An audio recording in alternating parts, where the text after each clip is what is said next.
마가복음 15장 우리 1절 말씀부터 15절까지 말씀입니다. 우리 한 절씩 교독하시고 15절은 우리 함께 읽도록 그렇게 하겠습니다. 새벽에 대제사장들이 즉시 장로들과 서기관들 곧 온 공회와 더불어 의논하고 예수를 결박하여 끌고 가서 빌라도에게 넘겨주니 빌라도가 묻되 내가 유대인의 왕이냐. 예수께서 대답하여 이르시되 내 말이 옳다 하시니 대제사장들이 여러 가지로 고발하는지라. 빌라도가 또 물어 이르되 아무 대답도 없느냐. 그들이 얼마나 많은 것으로 너를 고발하는가 보라 하되 예수께서 다시 아무 말씀으로도 대답하지 아니하시니 빌라도가 놀랍게 여기더라. 명절이 되면 백성들이 요구하는 대로 죄수한 사람을 놓아주는 전례가 있더니 밀란을 꾸미고 그 밀란 중에 살인하고 체포된 자 중에 바라바라 하는 자가 있는지라.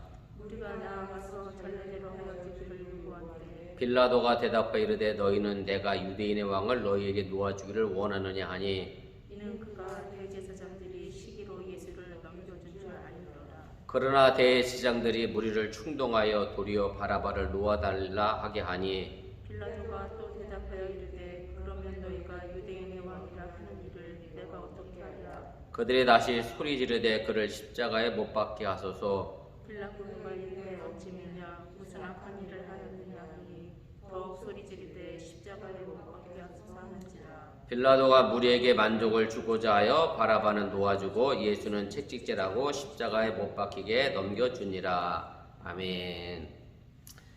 오늘은 85가입니다. 우리 빌라도의 재판입니다. 우리가 지난 시간에 예수님께서 산헤드린 공회에 체포되시고 거기서 이제 신문을 받는 장면의 이야기에 이어 빌라도의 재판으로 넘어오는 그런 과정의 이야기입니다. 그 내용분에 보시면 이제 예수님의 순환과 부활의 12번째 단락, 빌라도의 재판이 이야기가 있고요. 그 이후에 조롱당하시고 예수님께 십자가에서 처형당하시고 그다음에 무덤에 묻히시고 부활하시는 사건으로 해서 마가복음 전체가 막을 내리게 됩니다.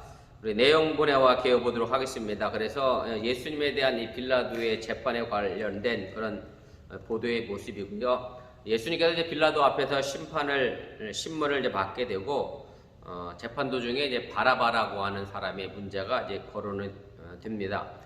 재판에 있었던 이제 새벽이라고 하는 시간은 언급이 되고 있는데 빌라도가 예수님을 어디서 신문했는지에 관한 장소는 명확하지가 않게 됩니다. 오늘 본문에 보면 이제 빌라도가 무리들에게 이제 3번이나 질문하는 것을 통해서 어쨌든 이제 빌라도는 예수를 놓아주고자 하는 그런 마음으로 무리들에게 질문을 했습니다만은 그러나 결국 그 질문이 그의 우유부단한 태도가 잘 나타나게 됐고 결국 무리들의 외침에 이기지 못하는 그런 질문을 이제 던지게 됐고 결국 15절에 예수님을 이제 십자가에 처하도록 넘겨줌으로 해서 예수님께서 걸어가야 될 십자가의 길이 더욱 명확하게 되어지게 됩니다. 그래서 마가복음 저자가 앞서 예수님께서 이제 산헤드린 공회에서 유대인의 법에 의하여 신문을 받았고, 그 다음에 이방인 로마 법정이죠. 이방인의 법정에서 로마법에 의해서 또 재판을 받으신 것을 이제 보여주게 되고, 그리고 또 이런 과정에서 예수님 스스로가 자신이 누구인지를 밝히고 있는데, 이미 산헤드린 공회에서도 자신이 메시아다, 그리스도라고 밝혔던 것처럼 우리가 이 땅에서 살아가면서 또한 내 스스로가 나의 정체성에 대하여 내가 그리스도인이다, 나는 예수를 따라가는 사람이다 라고 하는 것을 분명히 밝힐 수 있는 저와 여러분들이 되어줄 수 있기를 바랍니다. 우리 본문주에 보도록 하겠습니다. 대제사장 그 다음에 장로 서기관들의 예수님을 누구에게 넘겨주었는가 라고 하는 문제에 대해 오늘 1절 말씀입니다. 새벽에 대제사장들이 즉시 장로들과 서기관들 곧 온 공회와 더불어 의논하고 예수를 결박하여 끌고 가서 빌라도에게 넘겨주니 이렇게 되어 있습니다. 그래서 새벽이라고 하는 이 시간은 14장에서 예수님께서 밤에 체포되셨잖아요. 밤에 체포되시고 나서 그 다음 날이기 때문에 자연스럽게 그 시간이 연결이 되어지게 되고요. 새벽에 모인 산헤드린 공회가 다시금 정식으로 예수님을 쉽게 말하면 선고하는 거죠.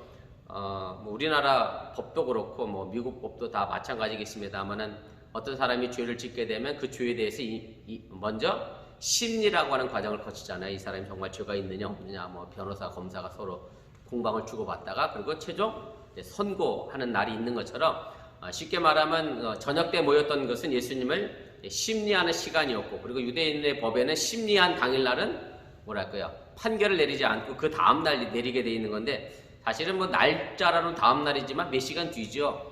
새벽에 다시금 모여서 예수님을 정식적으로 이제 로마법에 넘기기로, 사형하는 것으로 넘기기로 이제 결정을 해서 예수님을 이제 결박해서 로마의 법정으로 빌라도에게 이제 넘겨지는 것을 이제 결정을 하게 됩니다. 우리 뒷페이지 2장으로 넘어가겠습니다. 그래서 로마인들은 보통 일반적으로 이제 해뜰 무렵에 이제 재판을 시작했기 때문에 오늘 여기 새벽이라고 하는 것이 이제 로마의 시간의 관습에 따라 로마의 법정 관습을 그대로 따른 것으로 우리가 이해하면 되고요. 빌라도라고 하는 사람은 어떤 사람이냐면 이제 유대의 총독의 5번째로 임명된, 쉽게 말하면 로마의 관리죠.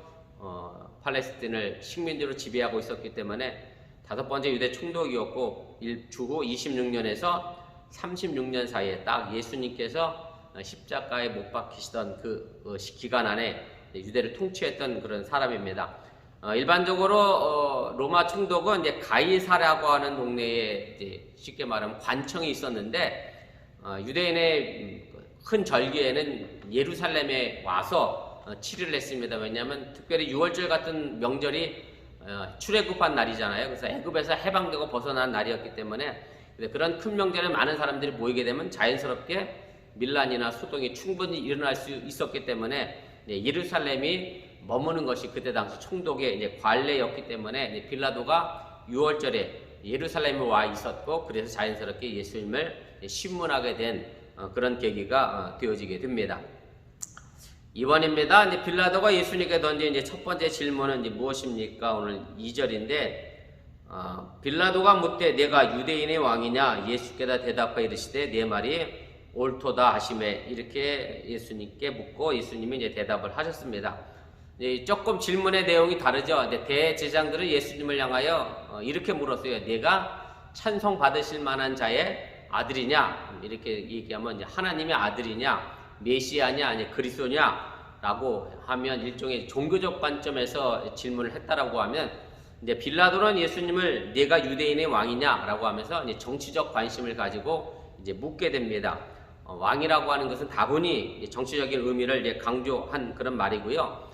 사실은 빌라도 입장에서는 이제 이럴 수밖에 없었던 이유도 있죠. 왜냐하면 유대인의 관습과 종교적인 내용을 잘 모르니까, 유대인들에게서 메시아와 그리스도라고 하는 의미라고 하는 것이 사실은 빌라도에게는 별 관심도 없던 그런 거였고, 그런 의미도 없었기 때문에 사실은 이제 이렇게 물을 수밖에 없었던 것으로 우리 이해할 수밖에 없고요.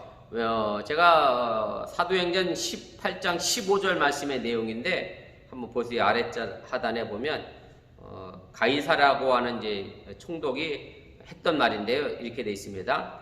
만일 문제가 언어와 명칭과 너희 법에 관한 것이면 너희가 스스로 처리하라. 나는 이러한 일에 재판장 되기를 원하지 아니하노라. 그래서 로마의 총독은 유대인들의 어떤 종교적인 일에 관하여는 이제 관여하지 않았다라고 하는 것을 분명히 이야기하고 있고요. 그래서 빌라도도 마찬가지로 정치적인 문제에 관해서만 이제 관여를 했지, 유대인들의 종교적인 문제에는 관여하지 않았기 때문에 어쨌든 사내들은 예수님을 종교적인 문제로는 빌라도가 처벌할 방법이 없으니까 예수님을 정치적 문제로, 쉽게 말하면 왕이라고 얘기하는 로마에 대하여 반란을 일으킨 반란자라고 하는 그런 의미로 빌라도에게 넘겨주게 됐다라고 하는 얘기입니다.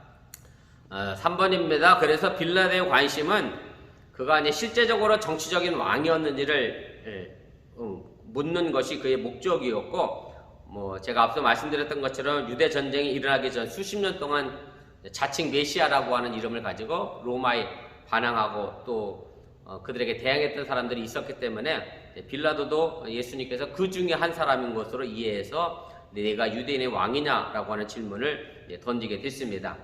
근데 이 빌라도의 질문에 대하여 예수님의 대답이 약간 애매하면 애매하다라고 할 수 있는데, 내가 유대인의 왕이다라고 대답하지 아니하시고, 나는 유대인의 왕이 아니다라는 말도 아니하시고, 그냥 내 말이 옳도다라고 하는 그런 답을 이제 하시게 됐는데, 이게 좀 긍정도 아니고 부정도 아닌 애매한 대답인 것이 사실은 그렇습니다. 왜냐하면 예수님이 실제로 유대인의 왕이라고, 빌라도는 유대인의 왕이라고 물었던 것은 실제로 예수님이 정치적인 목적으로 유대인의 왕으로 온 거냐를 물었던 건데, 예수님은 또한 실제적으로 유대인의 정치적인 왕으로 오신 것이 아니었기 때문에 사실은 이 부분에 대해서 우리가 명확하게 예수님께서 이제 대답하지 않았다라고 하는 얘기고, 그래서 이제 조건적인 대답을 할 수밖에 없는 그런 질문이었다라고 하는 것을 여러분들이 이해하시면 되겠습니다. 3번입니다. 대제사장들은 이제 빌라도의 법정에서 예수님의 대답을 듣고 어떤 태도를 이제 취하게 됩니까? 오늘 3절인데, 대제사장들이 여러 가지로 고발하는지라. 이제 대제사장들이 이제 여러 가지로 고발할 수밖에 없는 이유도 바로 여기 있습니다. 예수님께서 그냥 한 번에 내가 정치적으로 유대인의 왕이다라고 얘기했으면 바로 반란자로 몰아서 사형을 처하면 되겠는데, 예수님께서 그렇게 확고하게 대답을 안 했기 때문에, 또 빌라도가 신문을 계속해서 이어가지 않았기 때문에, 아무튼 여러 가지 모양으로 다시 예수님을 신랄하게 이제 고발하게 되고요. 마가복음에는 그 고발의 내용이 나와 있지는 않습니다만은, 누가복음 23장 5절에 보면 이제 대제사장들이 예수님을 어떻게 고발했는지에 관한 이야기가 이제 등장을 하게 됩니다.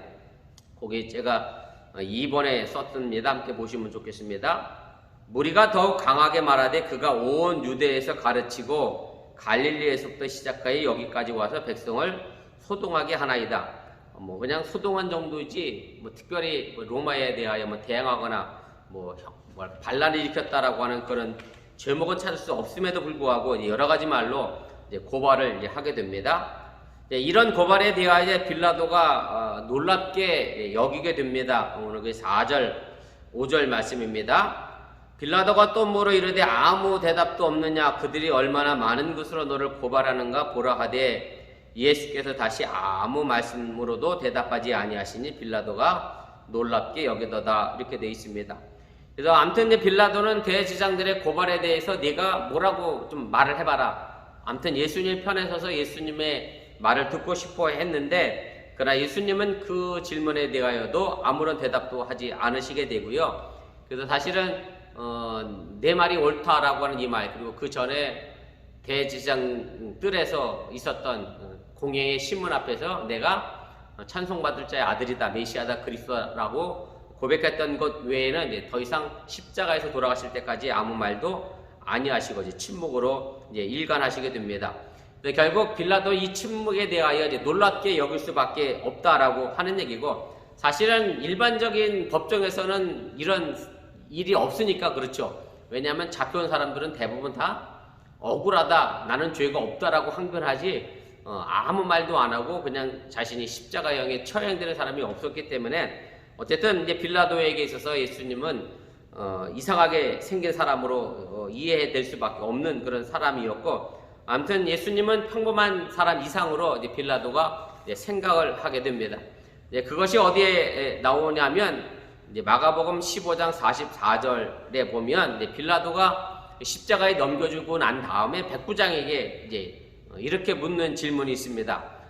제가 3페이지 제일 위에 기록했습니다. 빌라도는 예수께서 벌써 죽었을까 하고 이상히 여겨 백부장을 불러 죽은 지 오래냐 묻고 라고 하는 이런 기록이 있는데, 아무튼 빌라도는 예수님께서 예세 인물이 아니었던 것을 우리가 알고 있었다라고 우리가 생각을 해볼 수가 있습니다. 5번입니다. 이제 로마 총독은 명절이 되면 관례대로 어떤 일을 했느냐? 우리 6절부터 8절까지 말씀입니다. 명절이 되면 백성들이 요구하는 대로 제수한 사람을 놓아주는 전례가 있더니, 밀란을 꾸미고 그 밀란 중에 살인하고 체포된 자 중에 바라바라는 자가 있는지라 무리가 나아가서 전례대로 하여 주기를 요구한대. 이렇게 되어 있습니다. 백성들은 이제 빌라도가 관례대로 제수 하나를 이제 놓아달라 그렇게 요청을 하게 되는데요. 일종의 이제 특별 사면이죠. 우리도 어떤 광복절이나 3.1절이나 이럴 때 되면 이제 특별 사면하는 것처럼 로마에도 그런 특별 사면권이 있었는데, 보통 두 가지의 종류의 사면이 있습니다. 2번인데 한번 보세요. 하나는 미결수에 내리는 사면이고, 또 다른 하나는 이제 기결수에 내리는 이제 사면인데, 제가 알기로는 현재의 법에는 미결수에 대해서는 사면을 내리지 않습니다. 우리나라도 마찬가지고 아마 미국도 그렇을 거예요. 왜냐하면 이 사람이 죄가 있는지 없는지도 확정되지 않았는데 사면 내리는 건 좀 문제가 있잖아요. 죄가 확정된 다음에나 이제 사면에 대한 얘기가 나올 수 있는 게 당연한데 아마 로마법은 이제 그렇지가 않았네요. 뭐가 죄가 결정되지 않았음에도 불구하고 내리는 사면이 있었고 또 다른 하나는 이제 기결수는 이미 죄가 확정된 사람에 대한 이제 사면이고 그래서 어쨌든 복음서자들은 이제 6월절 사면을 전제해 놓고 이제 이 재판 장면을 백성들과 이제 빌라도의 면담으로 초점을 맞추어서 이야기를 이제 써 내려가게 됩니다. 백성들은 이제 그때 당시 밀란과 연료대에서 옥에 갇혔던 이제 바라바를 놓아달라고 이제 소리를 지르게 되는데 이제 바라바라고 하는 이름의 의미는 이제 아버지의 아들이라고 하는 이제 그런 뜻을 갖고 있고요.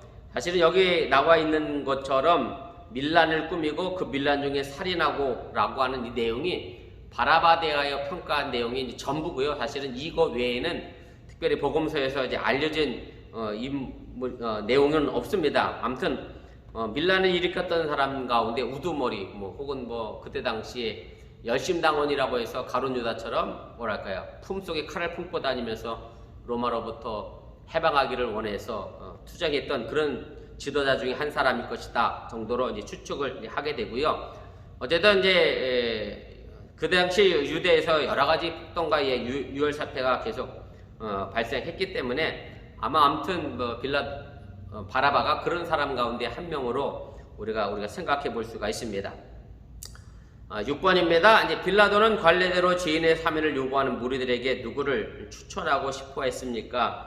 오늘 9절, 10절 말씀입니다. 빌라도가 대답하여 이르되 너희는 내가 유대인의 왕을 너희에게 놓아주기를 원하느냐 하니 이는 그가 대제사장들이 시기로 예수를 넘겨줄 줄 알미러라. 그래서 아무튼 이제 빌라도는 유대인의 왕인 예수님을 놓아주기를 원했고 또 백성들에게도 그렇게 요구를 이제 하게 되는데 사실은 빌라도가 스스로 예수님께 대하여 신문해 봤지만 특별히 예수님께서 죄를 찾을 만한 항목을 찾지 못했고 또 대제사장들이 여러 가지 말로 고발했다고 누가복음은 이야기를 하고 있지만 그 고발된 내용 가지고 예수님을 정죄하기도 좀 애매한 상황이었기 때문에 그래서 어쨌든 빌라도는 예수님을 놓아주려고 했고 특별히 가장 중요한 건 이제 10절이죠. 빌라도도 알았어요. 뭘 알았느냐면 대제사장들이 시기에서 예수님을 넘겨줬다. 쉽게 말하면 대제사장들도 예수님의 죄가 없는 것 알면서도 넘겨준 걸 이제 알고 있었음에도 불구하고 이제 빌라도가 과감하게 예수님을 이제 살려내지 못한 부분은 좀 안타까운 부분이라고 우리가 좀 생각을 하게 되고요. 어쨌든 대제사장들이 예수님을 왜 시기했는지에 관한 내용은 정확히 언급이 없습니다만은 어쨌든 이 부분에서 대제사장들이 죄가 없는 사람을 억지로 죄를 뒤집어 씌운 것으로 오늘 마가복음 저자는 그렇게 대제사장을 정죄하고 있음을 여러분들이 또 기억을 하시기를 바랍니다. 7번입니다. 결국 빌라도는 예수님을 살려주기를 원했지만 이제 무리들의 목소리에 이제 넘어지게 되지요. 11절입니다. 그러나 대제사장들이 무리를 충동하여 도리어 바라바를 놓아달라게 하니 이렇게 되어 있습니다. 그래서 대제사장들이 이제 무리를 충동했다라고 하는 것으로 봐서 애초에 재판정에 모여있던 사람들은 예수님을 십자가에 못 박게 하고 싶은 마음은 없었던 것으로 우리가 이해를 할 수 있게 되고요. 어쨌든 빌라도 앞에 서 있는 이 사람들은 대제사장들의 충동질에 의하여 바라바를 놓아달라 하게 선택을 하게 됩니다. 어쨌든 대제사장들 입장에서는 바라바가 풀려난다고 해서 자기들에게 해가 된다라고 생각을 하지 않았던 것 같고요. 어쨌든 유대 민족을 위해서 무장 투쟁을 했던 사람이니까 우리식으로 얘기하면 항일투사 이런 개념으로 우리가 생각할 수 있으니까 아마 대제사장은 그래서 백성들을 호도하게 됐고 어쨌든 잘못된 선동으로 인해서 이제 엄청난 결과를 바꿔놓는 결과를 이제 나타나게 됩니다. 우리 8번입니다. 이제 빌라도는 바라바를 놓아달라는 무리들의 요구에 어떤 태도를 취하게 됩니까? 12절입니다. 빌라도가 또 대답하여 이르되 그러면 너희가 유대인의 왕이라 하는 일을 내가 어떻게 하랴 이렇게 이제 묻게 되는데 사실은 내가 어떻게 하려고 하는 이 빌라도의 무릎은 이미 그가 바라바를 놓아주겠다라고 이제 결정을 한 거고 사실은 예수님을 뭐랄까요, 어떻게 처리할 것인가에 대해서도 자기가 결정하면 되는데 자기가 결정하지 못하고 그 부분을 다시 무리들에게 이제 떠넘기게 됩니다. 충분히 자신이 예수님을 사면할 수 있는 권한이 있었음에도 불구하고 백성들의 요구를 이제 무시하지 못한 측면에서 이제 예수님을 십자가 못 박게 내놓게 되는데, 어쨌든 이제 빌라도는 법과 정의에 입각해서 뭐랄까요, 재판을 한 게 아니라 백성들의 마음에 맞게, 쉽게 말하면 무리들이 요구에 만족할 만한 그런 결과를 이제 나타나게 됩니다. 자신의 정치적인 어떤 입지를 이제 선택했다라고 하는 얘기고, 빌라도 입장에서는 자신이 통치하고 있는 상황 속에서 유대에서 반란이나 밀란이 나타나게 되면 결국 로마 황제로부터 유대 총독의 자리를 파면당할 수도 있기 때문에 이제 전형적인 어떤 정치인의 모습을 내가 발견하게 되고, 지금도 뭐 한국에서 내년 대통령 선거 때문에 많은 정치인들이 나와서 이야기합니다만은, 참 정치인들의 말을 어디까지 믿어야 되고 뭐 어디까지 믿지 말아야 될 건지 참 알 수가 없습니다만은, 어쨌든 표를 위한 행동이면 그 어떤 모습도 하는 것이 정치인이기 때문에 사실은 소식껏 일하는 사람이 정말 필요한데 그렇지 못하는 것을 우리가 보게 되고요. 사실 이게 정치인들뿐만 아니라 뭐 우리도 마찬가지일 수 있어요. 우리도 소신껏 내가 가지고 있는 어떤 확고한 뭐랄까요, 소신 가지고 진리 앞에서 바른 길을 걸어가면 참 좋은데, 때로는 진리 앞에서 내가 왜곡된 선택을 하게 되는 경우도 우리가 종종 있음을 우리가 좀 기억할 필요가 있고요. 오늘 15절 마지막 절에도 보면 이렇게 돼 있잖아요. 빌라도가 무리에게 만족을 주고자 하여 라고 하는 그런 구절이 있는데, 바로 이런 것을 통해서 우리 빌라도의 어떤 정치적인 영합을 잘 드러내주고 보여주고 있는 것이 아닌가, 그런 생각을 제가 하게 됩니다. 뭐 여러분들이 한국 뉴스를 보셨는지 모르겠습니다만은 야당 대통령 후보 가운데 한 사람이 손바닥에 왕자 쓰고 토론회 하시는 내용 혹시 보셨어요? 왕자 손에다가 임금 왕자 써갖고 토론을 했어요.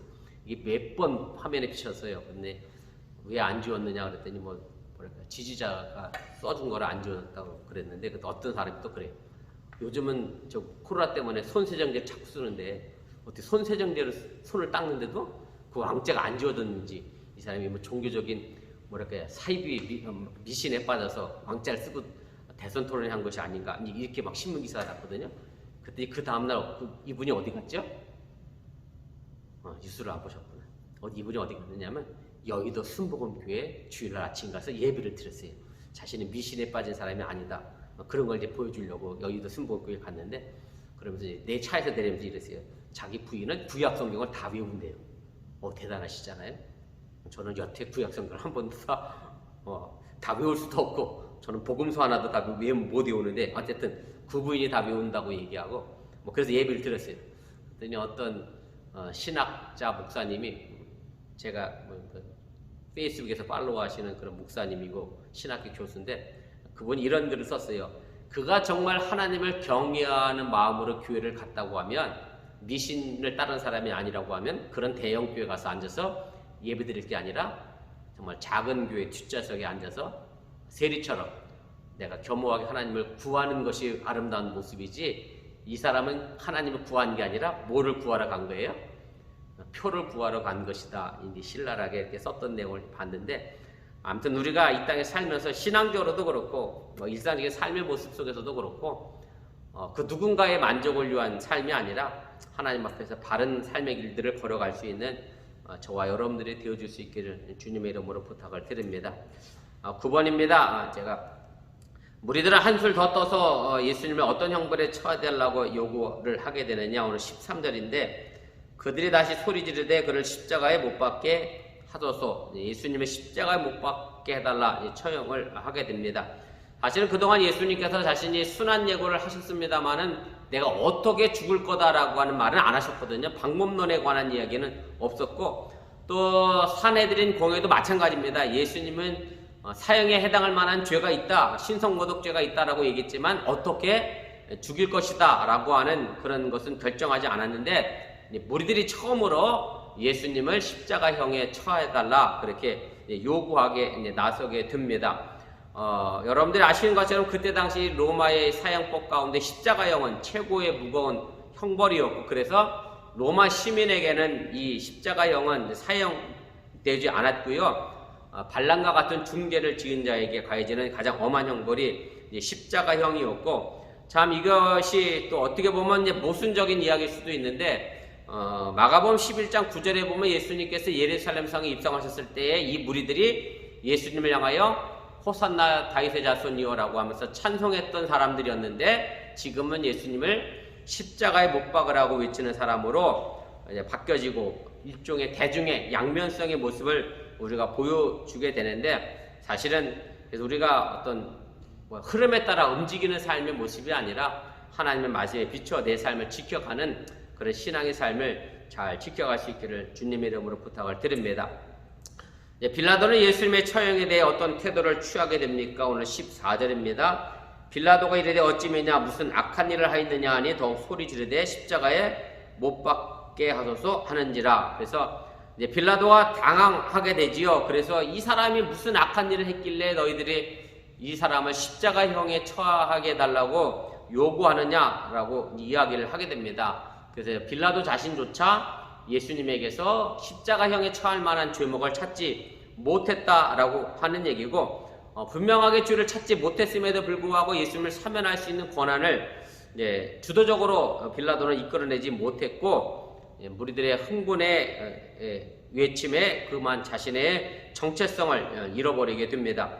여기는 나와 있지 않습니다만 마태복음에 보면 빌라도가 더한 행동도 하죠. 세숫대에다 물 떠다 놓고 손 씻죠. 나는 이제 이 사람과 더 이상 관계가 없다. 그래서 이 사람에게 너희가 내리는 이 저주는 너희들이 다시 받아라. 그래서 이제 빌라도가 그렇게 자신은 이제 관계 없는 사람이다라고 얘기를 합니다만은, 그러나 여전히 우리 기독교에서 사도신경이 외워지고 암송되는 하는 빌라도는 예수님을 십자가형에 내준 사람으로, 십자가에서 죽게 만든 사람으로 빌라도를 우리가 정죄하고 있음을 여러분들이 기억하시고, 결국 내가 선택하고 판단할 수 있는 자리에 있었을 때 나는 상관없는 사람이다 라고 해서 그 죄가 면해지는 것은 아니라고 하는 것, 잘못된 것은 언제든지 잘못됐다 바로 잡을 수 있기를 주님의 이름으로 부탁을 드립니다. 마지막 11번입니다. 빌라도가 예수님에 대한 재판을 잘못한 중요한 이유는 무엇이었습니까? 오늘 15절입니다. 빌라도가 무리에게 만족을 주고자 하여 바라바는 놓아주고 예수는 책찍질하고 십자가에 못 박히게 넘겨주니라. 잘못한 것은 이거죠. 무리에게 만족을 주기 위해서 죄가 없는 사람에게 죄를 씌운 것이 빌라도의 잘못이었다라고 하는 얘기고요. 어쨌든 빌라도는 잘못된 판결을 내린 그런 사람이고, 결국 이 판결로 인하여 이사야 선지자가 이야기했던 고난받는 종의 모습을 예수님께서 그대로 이제 가시게 됩니다. 그리고 예수님께서 이제 공의 앞에서 사형 언도를 받고 주먹으로 맞았고, 또 빌라도 법정에서는 십자가형을 언도 맞은 다음에 채찍으로 이제 맞으셨다라는 것을 우리가 알게 되고요. 결국 예수님의 이런 과정의 모습을 제자들도 그대로 밟아가게 되고, 결국 이 시대를 살아가는 우리에게도 똑같이 적용될 수 있다고 하는 사실 또 기억하시면서 예수님과 함께 십자가의 길을 바르게 걸어갈 수 있기를 주님의 이름으로 부탁을 드립니다. 우리 잠깐 기도하겠습니다. 우리 말씀을 생각하며 1분여 정도 합심해서 함께 기도하도록 하겠습니다. 오늘 빌라도의 재판이 있었습니다. 빌라도는 예수님이 충분히 죄가 없음을 알고 있었고, 그리고 빌라도는 예수님을 놓아줄 권한도 있었음에도 불구하고 그것을 행하지 못하였고, 결국 무리의 만족을 주고자 하여 예수님을 십자가형에 내놓는 그런 엄청난 잘못을 저지르게 됩니다. 우리가 살아가다 보면 어찌 보면 나도 그런 경우가 있습니다. 내 이익을 챙기기 위하여 행여 다른 사람에게 거짓 증언을 하거나, 혹은 다른 사람의 불의에 대하여 쉽게 넘어가거나, 혹은 내 불의에 대하여 쉽게 넘어가는 일이 없는가 우리가 살펴보시기를 바라고요. 빌라도의 모습 속에서 내 자신의 바른 신앙의 모습을 또 찾아갈 수 있기를 주님의 이름으로 부탁을 드립니다. 우리 기도하겠습니다.